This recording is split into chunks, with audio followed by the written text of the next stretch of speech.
Hello students, how are you? Welcome to SCGA English classes by Dinesh Kumar Srivastav. Students, today in this video we are going to study the poem No Men Are Foreign for the students of class 9th, and it has been taken from the book Beehive, and the poem is also composed by James Kirkup. So students, first of all let's read about the poet of this poem.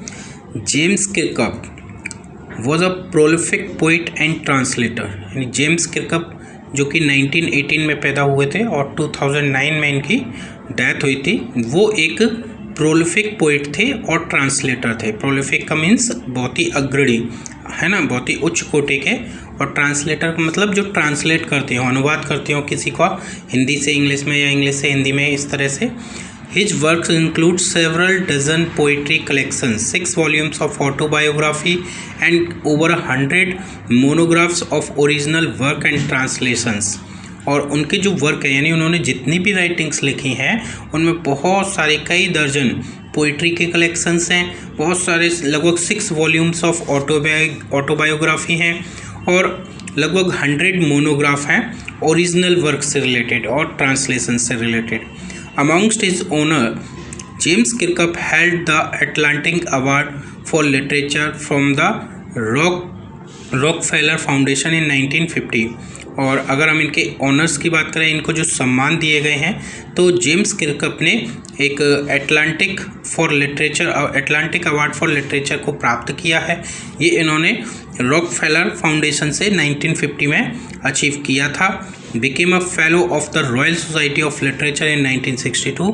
साथ ही ये 1962 में royal society of literature के एक fellow भी रहे, यानी उसके एक सदस्य भी रहे। James Kirkup lived in Andorra until his death in May 2009। और जेम्स किरकप अपनी मृत्यु जो कि 2009 में हुई थी, तब तक वो एंडोरा में रहे थे। Students, now let's read about the poem. Have you ever thought of some people as strange or other countries as foreign? क्या आपने कभी सोचा है दूसरे लोगों को एक विचित्र के रूप में, और या फिर दूसरी जो कंट्रीज़ हैं उनको फॉरेन के रूप में, विदेश के रूप में? हमेशा ऐसा हम सोचते हैं, जो दूसरे देश के लोग होते हैं हम उनको अपने लिए अजनबी समझते हैं और दूसरे देशों को हम विदेश कहते हैं। We have many ways to think of other people as different from us. तो हमारे पास ऐसे बहुत सारे रास्ते होते हैं जिनके थ्रू हम लोगों को देखते हैं, लोगों के बारे में सोचते हैं जो हमसे डिफरेंट हैं। एज देम, जैसे कि वे हैं। They may belong to a different country, वो या तो किसी अलग कंट्री से बिलोंग कर सकते हैं और स्पीक अ डिफरेंट लैंग्वेज, या फिर कोई दूसरी भाषा बोलने वाले लोग हो सकते हैं। In this poem however the poet reminds us of the many ways in which we are all the same. हालांकि इस पोएम में, ये जो हम पढ़ने जा रहे हैं, नो मैन आर फॉरेन, इस पोएम में जो पोएट हैं वो हमको याद दिलाते हैं कि हम जितने भी लोग हैं, चाहे वो हमारे देश के हों या दूसरे देश के हों, हम सभी किसी न किसी तरह से, यानी बहुत सारे ऐसे वेज हैं, बहुत सारे ऐसे तरीके हैं जिनसे हम देखें तो क्या होगा, हमें ऐसा लगेगा कि हम सभी सेम हैं। We all the same, for we all human. और वो किस लिए? क्योंकि हम सभी के सभी क्या हैं? ह्यूमन हैं, हम मनुष्य हैं, इंसान हैं, इसलिए हमको क्या लगेगा कि हम सभी एक हैं। Now the theme of the poem. The theme of the poem no man are foreign is the oneness of mankind underneath the superficial differences of colour, race, nationality and faith. तो इस पोएम की जो theme है no man are foreign की, वो क्या है? एक वननेस ऑफ मैनकाइंड, मतलब मानवता की एकता, यानी जो मनुष्य, हम जितने भी पृथ्वी पर पाए जाते हैं, हम लोगों के अंदर एकता या वननेस, यानी एकाकीपन हम कह सकते हैं। अंडरनीथ द सुपरफिशियल, मतलब जो कि ढेर सारे हमारे बीच में आपस में डिफरेंसेस हैं, कलर के डिफरेंसेस हैं, हम डिफरेंट कलर के लोग होते हैं, कोई काला है, कोई गोरा है, कोई सांवला है, डिफरेंट रेसेस हैं, प्रजातियां हैं लोगों की, नेशनैलिटी हैं, अलग अलग राष्ट्रीयता हैं, अलग अलग देश से हैं, और अलग अलग उनके फेथ भी हैं, उनके विश्वास भी अलग अलग हैं। कोई किसी विश्वास को मानता है, कोई किसी, हम धर्म भी कह सकते हैं यहाँ पर। It presupposes that all human beings are brothers and sister, है ना। तो ये जो पोएम है है ना, वो क्या करती है, प्री सपोजेस, यानी ये बात को मानती है कि सारे ह्यूमन बींग्स जो हैं वो ब्रदर्स एंड सिस्टर हैं, भाई बहन हैं, यानी एक दूसरे से जुड़े हुए हैं, चाहे वो किसी भी देश के हों। Those who spread hated and wage war are criminals, और ऐसे लोग जो युद्ध करते हैं और साथ ही साथ जो एक दूसरे से घृणा करते हैं वो क्या हैं, क्रिमिनल हैं, हत्यारे हैं, है ना, अपराधी हैं। And deserve to be condemned, और वो डिज़र्व करते हैं कि उनको कंडेम किया जाए, उनकी बुराई की जाए, उनकी निंदा की जाए। The poem also deals with the supremacy of love, accord friendship and Amity among all the people in this world. और ये जो पोएम है वो साथ ही साथ हमको ये भी बताती है कि जो हमारा जीवन है उसमें प्यार की, मित्रता की, आपसी सद्व्यवहार की, है ना, ये कितनी ज़रूरत है, और ये सुप्रीम है, ये सबसे ऊपर हैं। जितने भी लोग हैं हम इस संसार के, हम सबके बीच में जो प्यार है, जो मित्रता है, जो बंधुत्व है, वो सबसे ऊपर है बाकी चीज़ों को छोड़ करके।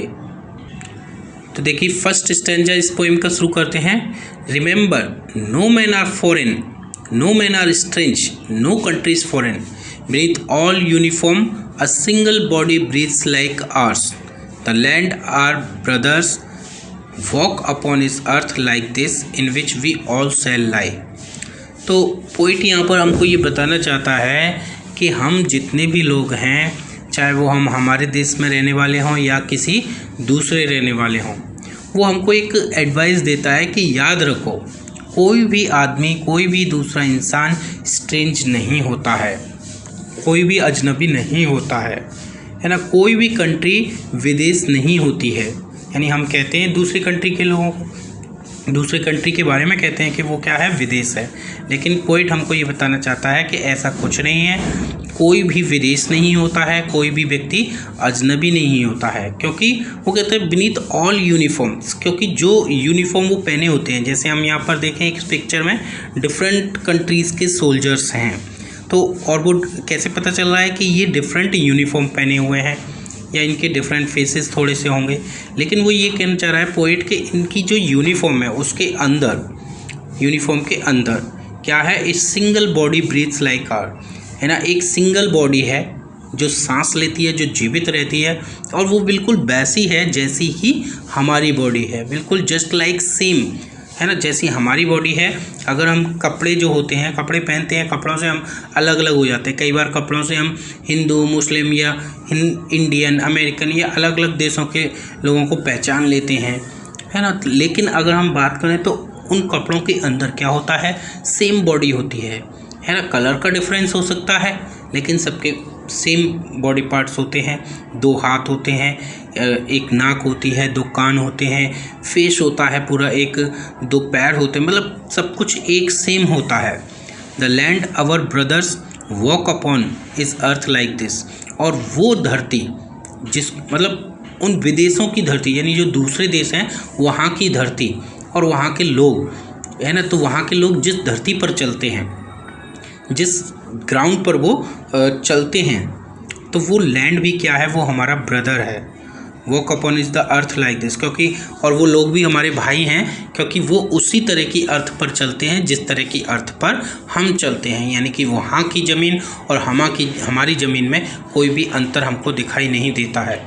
इन विच वी ऑल शैल लाई, जिस पर हम सभी रहते हैं, यानी जहाँ जिस जगह पर हम सभी रहते हैं उस धरती में, और वो लोग जो दूसरे देश के लोग हैं वो जहाँ रहते हैं उस धरती में, कभी कहता है कि उन दोनों धरतियों में कोई भी अंतर नहीं है, है ना, हमारे भाई भी ऐसी ही जगह पर रहते हैं, दूसरे देशों वाले जैसी जगहों पर हम रहते हैं, उसमें कोई भी डिफरेंस नहीं है। तो फाइनली पोइट यहाँ पर कहना क्या चाहता है, पोइट यहाँ पर ये कहना चाहता है कि हमारे जो डिफरेंट कंट्रीज़ हैं, हमने डिफरेंट कंट्रीज़ रियल में तो नहीं है, क्योंकि अगर हम लैंड देखें तो बिल्कुल सेम है, जैसा हमारे यहाँ है वैसे ही दूसरे यहाँ पर हमने क्या किया है, बाउंड्रीज़ खींच दी हैं, हमने बॉर्डर्स बना दिए हैं, और उन बॉर्डर्स को बना करके हमने क्या कर दिया है, जो डिफरेंट कंट्रीज़ हैं उनको सेपरेट कर दिया है। तो पोइट ये चाहता है कि इन बाउंड्रीज़ को हटा दिया जाए, है ना, तब क्या होगा, जब ये सारी बाउंड्रीज़ हट जाएंगी, ये रिमूव हो जाएंगी, तो फिर क्या होगा कि कोई भी कंट्री फॉरेन नहीं रहेगी, कोई भी देश विदेश नहीं रहेगा, है ना। हम कैसा महसूस करेंगे, हम कहीं पर भी जाएंगे, दूसरी कंट्रीज़ वाले पार्ट में जाएंगे तो वहाँ पे भी हमको ऐसा फील होगा कि हम कहाँ पर हैं, अपने ही देश में हैं। साथ ही साथ जो पोइट है वो wants to say that the entire earth is one. वो कहना चाहता है कि जो पूरी पृथ्वी है वो कैसी है, वन है, एक है, और जितने भी लोग इस पर रहते हैं वो सारे एक ही ह्यूमन रेस से बिलोंग करते हैं। और साथ ही साथ वो ये भी कहना चाह रहा है कि जितनी भी यूनिफॉर्म सोल्जर्स के द्वारा डिफरेंट कंट्रीज़ के लोगों के द्वारा जो पहनी जाती हैं उन सबके अंदर एक ही व्यक्ति है। भगवान ने हमको बिल्कुल एक जैसा बनाया है, हम एक ही तरह से सांस लेते हैं, तो हम आपस में एक दूसरे से क्यों इतना डिफरेंस रखते हैं। वो ये कहता है कि हमारी जो मदर अर्थ है, पृथ्वी है, हम जिस पर रहते हैं, तो वो बिल्कुल सेम है सभी जगह पर। तो ये स्टैंजा क्लियर हो गया। अब देखिए नेक्स्ट स्टैंजा को पढ़ते हैं। स्टैंजा 2 है, देखिए, they too aware of sun and air water are fed by peaceful harvest by war's long winter starved their hands are ours and in their lines we read labour not different from our own. तो यहाँ पर देखिए जो दे word लिखा गया है, तो दे word किसके लिए लिया गया है, ये जो पीपल जो अदर कंट्री से बिलोंग करते हैं उन लोगों के लिए लिया गया है। And we call them foreigners and discriminate them and fight with them also. और हम क्या करते हैं, उन लोगों को फॉरेनर्स बुलाते हैं, विदेशी बुलाते हैं, उनके साथ डिस्क्रिमिनेट करते हैं और साथ ही साथ उनके साथ लड़ते भी हैं। तो पोइट यहाँ पर ये कहता है कि जो प्रकृति है हमारी, उसने हमको बहुत सारी चीज़ें दी हैं, है ना, और वो सारे ही लोगों के लिए दी हैं। जैसे कि हमारे लिए जो चीज़ हमारे लिए है वो सभी के लिए है। जैसे everyone gets sunlight, air and water in equal measure with which means that God does not differentiate between people and from different countries। तो पोइट मतलब भगवान ने हमको क्या दिए हैं, भगवान ने हमको सनलाइट दी है, एयर दी है, वाटर दिया है और इक्वल मेज़र में दिया है। और ये कोई भी चीज़ है, हम सन कहें, मून कहें, हवा जो चलती है वो ऐसा नहीं, ये सोच के नहीं चलती कि ये किस कंट्री के हैं लोग हैं, इनके लिए मैं चलूँगी, और ये किस कंट्री के हैं मैं इनके लिए नहीं चलूँगी। ऐसा तो नहीं करते वो लोग, तो कभी डिफरेंस नहीं करते आपस में, सारे देशों के लिए वो चलती हैं हवाएं। सूर्य की जो धूप है वो सारे लोगों के लिए है, वो किसी भी देश के हों। तो we all do farming during the time of peace. जब युद्ध नहीं होता, जब चारों तरफ शांति होती है, तो हम सब लोग खेती करते हैं, चाहे वो हमारे देश के हों, दूसरे देश के हों। हम एक रिलैक्स्ड लाइफ को जीते हैं और वही चीज़ खाते हैं जो हमको नेचर ने दी है। मतलब प्रकृति ने हमको जो जो चीज़ें दी हैं वही हम यूज़ करते हैं, चाहे वो हमारे देश में हो चाहे दूसरे देश में, है ना। और further the poet adds that the way we starve during wars and winter time is the same for those belonging to other countries. मतलब जैसे अगर युद्ध छिड़ जाता है या सर्दियों का मौसम होता है, तो सर्दियाँ अक्सर ये मानी जाती है कि सर्दियों में लोग काम नहीं करते, तो उस समय जब हम भूखे रहते हैं तो हम बिल्कुल वैसे ही होते हैं जैसे कि दूसरे देशों में भी जब युद्ध होता है तो वहाँ पे भी लोग भूखों मरते हैं, जैसे कि हमारे देश में, है ना। तब भी वो they don't get food at that time, यानी उनको भी फूड नहीं मिलता है। तो पोइट क्या चाहता है, पोइट ये कहना चाहता है कि जो दूसरे देशों से बिलोंग करने वाले लोग हैं वो बिल्कुल सेम हैं, हमारे जैसे हैं, है ना। वो ये कहता है कि उनके हाथ भी बिल्कुल हमारे जैसे हैं, वो बिल्कुल हमारे जैसा ही काम करते हैं। वो ये सारे एग्जाम्पल किस लिए दे रहा है, कभी इसलिए दे रहा है कि हम जो पढ़ रहे हैं, इस पोइम को पढ़ रहे हैं, वो ये समझ लें। वो हमको ये मैसेज देना चाहता है कि हम लोगों में, चाहे वो दूसरे देश के हों चाहे वो हमारे देश के हों, आपस में कोई भी डिफरेंस नहीं है। हम एक दूसरे से अलग बिल्कुल भी नहीं है, जैसा कि हम फील कर लेते हैं। वो ये नहीं चाहता है कि हम जो है आपस में एक दूसरे से डिफरेंस फील करें, वो ये चाहता है कि हम ये महसूस करें कि हम लोग सेम हैं, एक हैं। Now the third stanza, remember they have eyes like ours that wake or sleep and strength that can be won by love in every land is a common life that all can recognize and understand. तो poet यहाँ पर क्या कहना चाह रहा है, याद रखो, वो हमको सलाह दे रहा है कि याद रखो, दे हैव आइज, मैंने बताया था दे किसके लिए, फॉरेन जो दूसरे देश के कंट्रीज़ के लोग हैं, तो वो कहता है कि they have eyes like ours, उनके पास भी हमारे जैसी आँखें हैं जो क्या करती हैं, वेक होती हैं और स्लीप होती हैं, यानी जगती हैं, सोती हैं। उनके अंदर भी वो स्ट्रेंथ है जिसको प्यार के द्वारा जीता जा सकता है। किसके द्वारा, प्यार के द्वारा, यानी कोई भी व्यक्ति हो उसको प्यार के द्वारा जीता जा सकता है।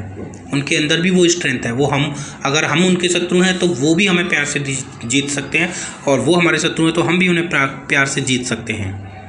इन every land is a common life, कोई से भी लैंड में हम चले जाएँ, किसी भी देश में चले जाएँ, सभी में क्या है, हमको कॉमन लाइफ देखने को मिल जाएगी, एक जैसा जीवन देखने को मिल जाएगा। That all can recognise and understand, और जिसको अच्छी तरह से रिकॉग्नाइज किया जा सकता है और अंडरस्टैंड किया जा सकता है, यानी उसको समझा जा सकता है बहुत अच्छे से। तो पोइट हमको यहाँ पर जितने भी हम रीडर हैं वो हमसे ये कहना चाहता है that we should keep in mind that the people of another country whom we think to be our enemies have been bestowed by God with similar appearance like us. मतलब गॉड ने बिल्कुल सिमिलर अपीयरेंस हमको दिया है जैसा कि दूसरे देश के लोगों को दिया है। उसने हमको वही आँखें दी हैं जो हमारे खुलती हैं, बंद होती हैं, हमको सुलाती हैं, हमको जगाती हैं, हमको स्ट्रेंथ भी दी है जिससे हम दूसरों को जीत सकते हैं अपने प्यार से। ठीक है, वो ये भी कहता है कि हर country, in every land there is common thing, हर लैंड में कोई ना कोई कॉमन चीज़ है, और वो क्या है, हमारी लाइफ है ना। लाइफ का मतलब यहाँ पर क्या है, ऑल थिंग्स, जितनी भी लिविंग थिंग्स हैं उनको हम लाइफ कहेंगे। तो सभी देशों में ये चीज़ है, इंसानों की लाइफ है, जानवरों की लाइफ है ना। We can recognise them and if we can understand their feelings and realise that they are like us, अगर हम उनकी फीलिंग को समझें, हम ये महसूस कर पाएंगे कि वो बिल्कुल हमारे जैसे हैं। There will be no fights, फिर क्या होगा, कोई भी फाइट नहीं होगी, हम लोगों के बीच में कोई भी युद्ध किसी भी तरह का नहीं होगा। Now let's read the stanza 4। Let us remember whenever we are told to hate our brothers, it is ourselves that we shall dispossess, betray, condemn, remember we who take arms against each other। तो poet यहाँ पर यह कहता है कि late us remember, आओ हम लोग याद करें, ये समझें, ये जानें कि जब हमसे कहा जाता है, हमको बोला जाता है कि हम एक दूसरे से नफ़रत करें, अपने भाइयों से जो दूसरे देशों में रहते हैं उन भाइयों से नफ़रत करें, तो क्या होता है कि वो हम ही होते हैं जो अपने आप को धोखा दे रहे होते हैं, अपने आप की बुराई कर रहे होते हैं, अपने आप को परेशान कर रहे होते हैं, है ना। हम क्या करते हैं, हम ही हैं जो एक दूसरे के खिलाफ़ क्या करते हैं, हथियारों को उठा लेते हैं, और हथियार उठा करके आपस में एक दूसरे से लड़ना शुरू कर देते हैं, है ना। पोइट सेज, वो ये कहना चाहता है, we should remember that whenever someone tells us to hate a person from another country, मतलब पोइट हमसे रियल में क्या कहना चाह रहा है कि जब भी हमसे कोई कहता है कि हम दूसरे देश के लोगों से नफ़रत करें, उनको अपना एनिमी समझें, शत्रु समझें, और जब भी कभी हम ऐसा करते हैं, हम दूसरे देश के लोगों को अपना एनिमी समझते हैं, तो हम क्या करते हैं, हम अपने आप को ही अपने आप से दूर कर रहे होते हैं, हम अपने आप को ही धोखा दे रहे होते हैं, हम अपने आप की ही बुराई कर रहे होते हैं, क्योंकि वो और हम एक हैं। वो कहता है, कभी कहता है कि हमको इस तरह की जो नेगेटिविटी होती है, यानी जो लोग, बहुत से लोग ये कहते हैं कि दूसरे देश अलग हैं, हमें उनसे नफ़रत करनी चाहिए, वो हमारे शत्रु हैं, तो हमें इस तरह की जो नेगेटिविटी होती है उससे हमको दूर रहना चाहिए, अलग रहना चाहिए। हमको ये नहीं समझना चाहिए कि वो हमारे शत्रु हैं, एनिमी हैं। युद्ध के समय क्या होता है कि दोनों पार्टीज़ जो होती हैं, जब हम एक दूसरे के खिलाफ़ हथियार उठाते हैं, युद्ध होता है, तो क्या होता है, दोनों ही पार्टीज़ को लॉस फेस करना पड़ता है, दोनों ही देशों के लोगों को मरना पड़ता है, बहुत सारा नुकसान होता है। और इसीलिए जो पोइट है वो हमसे क्या कह रहा है कि जो वॉर है वो बिल्कुल भी सही नहीं है, वो वॉर के फेवर में नहीं है। वो ये कहना चाहता है कि जब भी कभी हम अपने हथियारों को एक दूसरे के प्रति उठाते हैं तो हमको एक चीज़ याद रखनी चाहिए। क्या याद रखनी चाहिए? वो हम नेक्स्ट स्टेंजा में पढ़ते हैं। तो पोइट कहता है कि नाउ स्टेंजा 5 में कि वो कहता है कि हमें ये याद रखना चाहिए, it is the human earth that we defile, our hells of the fire and dust outrage the innocence of air that is everywhere our own. Remember, no man foreign and no country is strange. तो poet देखिए यहाँ पर क्या कह रहा है कि जब भी कभी हम एक दूसरे के अगेंस्ट हथियार उठाएं और एक दूसरे से फाइट करेंगे तो हमको एक बात याद रखनी चाहिए अपने दिमाग में, और वो क्या है? ये है कि जब हम हथियार उठाते हैं, एक दूसरे को मारते हैं, तो क्या करते हैं? हम अपनी इस अर्थ को जिस पर हम रहते हैं उसको गंदा करते हैं, क्योंकि जो वेपन्स हैं, जो हमारे हथियार हैं, वो लोगों को मारते हैं और उनकी जो बॉडीज होती हैं, डेड बॉडी जिनसे ब्लड फ्लो हो रहा होता है, वो इस अर्थ पर, इस ज़मीन पर नीचे गिरती है और इस अर्थ को गंदा कर देती है ना। ये अर्थ किस लिए है? फसलों को उगने के लिए, अच्छी अच्छी स्वादिष्ट खाने की, फूलों की, ऐसी चीज़ों की, फसलों के उगने के लिए है, और हम इसको एक दूसरे को मार करके गंदा कर देते हैं, उस पर ब्लड गिरा देते हैं। तो जब कभी भी युद्ध होते हैं, जब कभी भी एक दूसरे के प्रति खिलाफ लोग लड़ते हैं, तो इससे क्या होता है? बहुत सारा ब्लड शेड होता है, चारों तरफ फायर होती है, डेथ होती है, और ये जो डेड बॉडीज़ होती हैं वो पूरी अर्थ को इम्प्योर कर देती हैं। तो ये जो युद्ध है, युद्ध की आग है, वो जब उठती है तो क्या होता है? जो स्मोक उससे उठता है, वो जो डस्ट उससे उठती है, वो पूरी एयर को गंदा कर देती है, और ये इतनी गंदी होती है कि ये इतना, मतलब पूरी हमारी एयर की जो प्योरिटी है उसको पॉल्यूट कर देती है। तो पोइट ये कहना चाह रहा है, with all these things the poet wants to give us a message. वो हमको एक मैसेज देना चाहता है कि we should not indulge in war.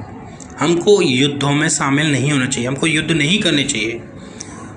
और फाइनली वो फिर एंड करता है पोएम को ये कह करके, ये लिख करके फर्स्ट लाइन में इन रिवर्स, वो पूरा जो पहली लाइन है उन्हीं को फिर से कहते हुए, दैट रिमेंबर, कि याद रखें, no man are foreign and no country is strange, है ना। उसने पहली लाइनों को रिवर्स कर दिया है। पहले जो पोएम में शुरू में उसने कहा no country is strange, no man are foreign, यहाँ पर उसने रिवर्स कर दिया, no man are foreign and no country is strange. तो उसने कहा कि कोई भी आदमी, कोई भी इंसान फॉरेन नहीं है और कोई भी स्ट्रेंज नहीं है, एक दूसरे से अजनबी नहीं है, सभी एक दूसरे से मिलते जुलते हैं, एक दूसरे के भाई बहन हैं।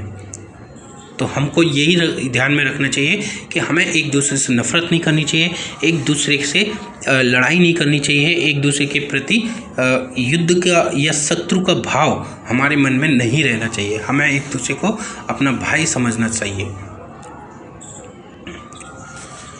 तो स्टूडेंट्स, आपको आई थिंक ये पोएम तो पूरी समझ में आ गई होगी। अब देखिए इसकी लिटरेरी डिवाइस के बारे में हम पढ़ लेते हैं। तो देखिए सबसे पहले राइमिंग स्कीम के बारे में इसकी। तो देखिए entire poem is written in free verse, there is no rhyme scheme in the poem. तो मैंने आपको पहले ही बताया है कि जो पोएम फ्री वर्स में होती है, फ्री वर्स में पोएम वो कहलाती है जिसमें कोई पर्टिकुलर राइम स्कीम नहीं होती। तो इस पोएम में कोई पर्टिकुलर राइम स्कीम नहीं है, तो हम कहेंगे कि ये जो पोएम है वो फ्री वर्स में है। नेक्स्ट देखिए इसमें जो लिटरेरी डिवाइस यूज की गई है वो है ऑलिट्रेशन।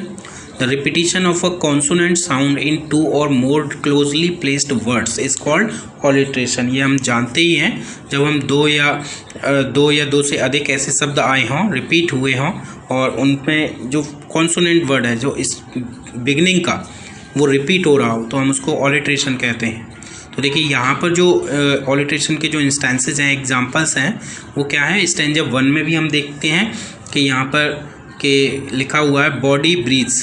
तो यहाँ पर दोनों में देखिए बी साउंड है जो कि रिपीट हो रहा है। स्टैंजा 2 है, इसमें वॉस विंटर, तो इसमें डब्ल्यू साउंड है, ये रिपीट हो रहा है। नेक्स्ट जो देखिए इसमें लिटरेरी डिवाइस है वो है मेटाफर। तो मेटाफर भी हम जानते हैं कि जब हम कंपेयर करते हैं दो चीज़ों को, लेकिन उनमें हम लाइक, एज, इस तरह के वर्ड्स का यूज़ नहीं करते हैं, तो उसको हम मेटाफर कहते हैं। तो यहाँ पर स्टैंजा 1 है जिसमें uniform refers to the military of different countries. यहाँ पर जो यूनिफॉर्म वर्ड का यूज़ किया गया है ना, बहुत सारे जो कंट्री होती हैं उनके जो मिलिट्री है उनको रेफ़र करता है। और साथ ही साथ स्टैंजा 2 में यहाँ पर जो war time is compare to the winter season, जो वॉर है, जो वो युद्ध का जो समय होता है उसको विंटर सीजन से कंपेयर किया गया है। नेक्स्ट है देखिए repetition, it is used in the entire poem, इसको पूरी पोएम में यूज़ किया गया है। मैंने बताया ही था रिपीटिशन क्या होता है, जब हम किसी एक वर्ड को या किसी लाइन को रिपीट करते हैं। जैसे remember word is repeated 5 times in this poem, तो रिमेंबर वर्ड इस पोएम में 5 टाइम्स यूज किया गया है। जैसे remember no man are strange, no country is foreign is repeated in stanza 1 and stanza 5, और ये पूरा जो लाइन है remember no man are strange no countries are foreign, तो ये स्टैंजा 1 और स्टैंजा 5 में रिपीट की गई हैं। इसके बाद देखिए नेक्स्ट इसमें लिटरेरी डिवाइस पढ़ते हैं इंजैपमेंट। इंजैपमेंट मैंने बताया था कि running lines of poetry from one line to the next without using any kind of punctuation to indicate a stop, यानी जब 2 या 3 लाइन इस तरह से लगातार आए कि उनमें किसी भी तरह का स्टॉप होने को इंडिकेट करने वाला पंक्चुएशन मार्क यूज नहीं किया गया हो, तो वहाँ पर क्या होता है, यहाँ पर इंजैपमेंट होता है। जैसे यहाँ पर स्टैंजा 1 में देखिए लाइन नंबर 2, 3, 4 हम देखेंगे, उनके बीच में कोई भी कॉमा या फुल स्टॉप नहीं है। स्टैंजा 2 में लाइन 3 एंड 3 हैं, 4 है सॉरी, और स्टैंजा 3 में 1, 2, 3 हैं। स्टैंजा 4 में लाइन 1 एंड 2 हैं, और स्टैंजा 5 में लाइन 2 एंड 3 हैं। तो इन लाइंस को अगर हम देखेंगे तो उनमें कोई भी पंक्चुएशन मार्क का यूज़ नहीं किया गया है। तो जब लगातार 2 या 3 लाइन ऐसी आएँ, 4 भी आ सकती हैं, जब पंक्चुएशन मार्क का यूज़ नहीं किया गया हो, तो वो लाइन चारों में हम क्या कहेंगे, कौन सी लिटरेरी डिवाइस यूज़ की गई है, इंजैपमेंट यूज की गई है। अब देखिए पढ़ते हैं, ये जो पोएम है इसका जो टाइटल है वो कितना सूटेबल है ना। पोएम का जो टाइटल है नो मैन आर फॉरेन, क्या वो सूटेबल है, तो उसके बारे में पढ़ते हैं। देखिए no man are foreign is an apt title for the poem, तो ये जो टाइटल है पोएम के लिए बहुत ही ज़्यादा उपयुक्त है, because it deals with the same of universal brotherhood, क्योंकि ये जो पोएम है, क्योंकि नो मैन आर फॉरेन वो ये कह रहा, इसका मतलब हो गया कि कोई भी व्यक्ति विदेशी नहीं है, यानी कि सब एक दूसरे के भाई हैं। और ये जो पोएम है पूरी, उसकी जो थीम है वो भी यूनिवर्सल ब्रदरहुड है ना, पूरी मतलब भाईचारा।